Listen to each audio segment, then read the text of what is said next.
நம்ம சிஎஸ்கேவோட பிளேயிங் லெவனில் நம்ம சர்ஃப்ராஸ் கான் சிஎஸ்கேன்னு ஒரு மிகப்பெரிய சர்ப்ரைஸாக வந்து இருக்க போகிறாரு.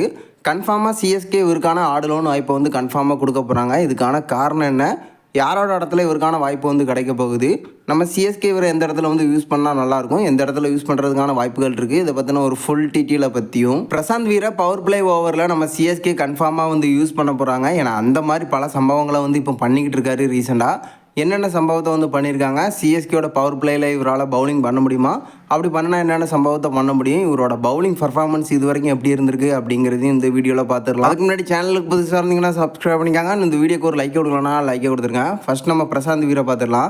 நம்ம சிஎஸ்கேயோட பவர் பிளேயில் பார்த்தீங்கன்னா கலீல் அகமது, அன்சுல் கம்போஜ் இவங்க தான் வந்து பவுலிங் பண்ணுவாங்க. ஒருவேளை அடிபட்ட அந்த இடத்துல வந்து அஸ்வினை சிஎஸ்கே வந்து யூஸ் பண்ணாங்க.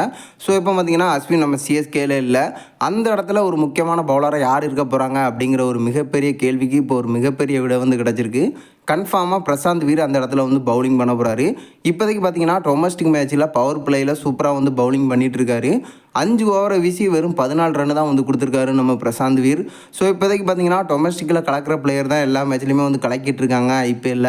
ஸோ எனக்கு தெரிஞ்சு பிரசாந்த் வீர் நம்ம சிஎஸ்கேவில் ஒரு முக்கியமான வீரராக வந்து இருக்க போகிறாரு. பவர் பிளேயில் நம்ம சிஎஸ்கே அவரை யூஸ் பண்ணுறதுக்கான அதிக வாய்ப்புகள் இருக்குது. அப்படி யூஸ் பண்ணாங்க அப்படின்னா ஜடேஜா அஸ்வினை எப்படி நம்ம சிஎஸ்கே ரெடி பண்ணாங்களோ அதே போல் இவரையும் ரெடி பண்ணுறதுக்கான அதிக வாய்ப்புகள் இருக்குது. ஸோ எனக்கு தெரிஞ்சு பவர் பிளேயில் இவர் ஒரு முக்கியமான பவுலராக வந்து இருக்க போகிறாரு. நம்ம ரெய்னாவை வந்து பார்த்துருக்கோம், பேட்டிங் அது மட்டும் இல்லாமல் அப்பப்போ வந்து பவுலிங்கை சூப்பராக வந்து பண்ணி கொடுப்பாரு.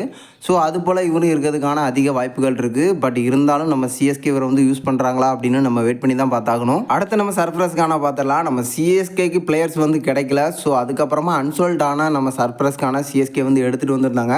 எடுத்ததுமே ஆடு லெவலில் வந்து வாய்ப்பு கிடைக்கிறதுக்கான வாய்ப்புகள் கம்மி அப்படின்னு சொல்லிட்டு இருந்த நேரத்தில் இப்போதைக்கு கன்ஃபார்மாக சிஎஸ்கேயோட பிளேயிங் லெவலில் இவருக்கான வாய்ப்பு வந்து வேணும், கன்ஃபார்மாக வந்து கொடுக்கணும் அப்படின்னு நம்ம அஸ்வினே சொல்கிற அளவுக்கு இவரோட பர்ஃபார்மன்ஸ் வந்து இப்போ ரீசெண்டாக இருந்துகிட்ருக்கு. தொடர்ந்து பார்த்திங்கன்னா அதிரடியான அரசதங்களை வந்து கடந்துட்டுருக்காரு. அது மட்டும் இல்லை, வெறும் 15 பாலில் 50 ரன் வந்து அடித்து கொடுத்துருக்காரு. இதுக்கு முன்னாடி 16 பாலில் அதிரடியாக ஆடி அதிரடியான அரசதங்களை வந்து கடந்திருக்காங்க.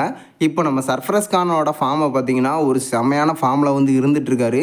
ஸோ இதன் காரணமாக சிஎஸ்கேயோட பிளேயிங் லெவலில் இவருக்கான வாய்ப்பு கிடைக்கிறதுக்கு நிறைய வாய்ப்புகள் இருக்குது. இதுக்கு முன்னாடி பார்த்துருந்தோம் நம்ம தீபக் கூடா, அது மட்டும் இல்லாமல் ராகுல் திரிபாதி, விஜய் சங்கர் இந்த மாதிரி பிளேயர்ஸை எடுத்துகிட்டு வந்து சிஎஸ்கே வந்து சொதப்பிருந்தாங்க.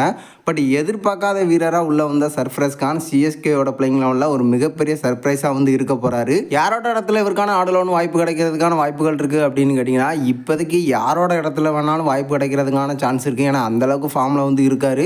ஸோ எனக்கு தெரிஞ்சு பார்த்தீங்கன்னா முதல் பந்துலேருந்து அதிரடியாக ஆடிட்டுருக்காரு. ஸோ ஒரு ஃபினிஷிங் ரோலில் இவரை வந்து யூஸ் பண்ணுறதுக்கான வாய்ப்புகள் இருக்குது நம்ம சிஎஸ்கே. ஒருவேளை இல்லைப்பா அதிரடியாக ஆடுதார், முன்னாடியே சிஎஸ்கே எடுத்துகிட்டு வருவோம் அப்படின்னு நினச்சாங்கன்னா 3வது இடத்துல 4வது இடத்துல சிஎஸ்கே வந்து யூஸ் பண்ணாங்க அப்படின்னா இன்னும் ஒரு மிகப்பெரிய ப்ளஸ்ஸாக இருக்கும். ஒருவேளை நம்ம சிஎஸ்கேயோட பிளேயிங் லெவலில் வாய்ப்பு கிடைக்கல அப்படின்னா கன்ஃபார்மாக பார்த்தீங்கன்னா சிஎஸ்கேவின் இம்பேக்ட் பிளேயராக நம்ம சர்ஃப்ராஸ் கான் வந்து இடம் பிடிப்பார். பேட்டிங்கை பொறுத்த வரைக்கும் எனக்கு தெரிஞ்சு இவர் தான் சிஎஸ்கேயோட இம்பேக்ட் பிளேயராக இருக்க போகிறாரு அப்படிங்கிறதுல எந்த ஒரு மாற்றம் இல்லை. சர்ஃப்ராஸ் கானுக்கு வாய்ப்பு கொடுத்தாங்க அப்படின்னா சிஎஸ்கேக்கு தான் ஒரு மிகப்பெரிய ப்ளஸ்ஸாக இருக்கும். ஏன்னா அந்தளவுக்கு ஃபார்மில் வந்து இருந்துட்டு இருக்காரு. நம்ம சிஎஸ்கேன்னு ஒரு மிகப்பெரிய வெப்பனாக வந்து இந்த வருஷம் ஐபிஎல்ல இருக்க போகிறாரு. இவருக்கான ஆடுலோன் வாய்ப்பு கிடைச்சா நம்ம சிஎஸ்கேக்கு ப்ளஸ்ஸாக இருக்கும் அப்படிங்கிறதுல எந்த ஒரு மாற்றம் இல்லை.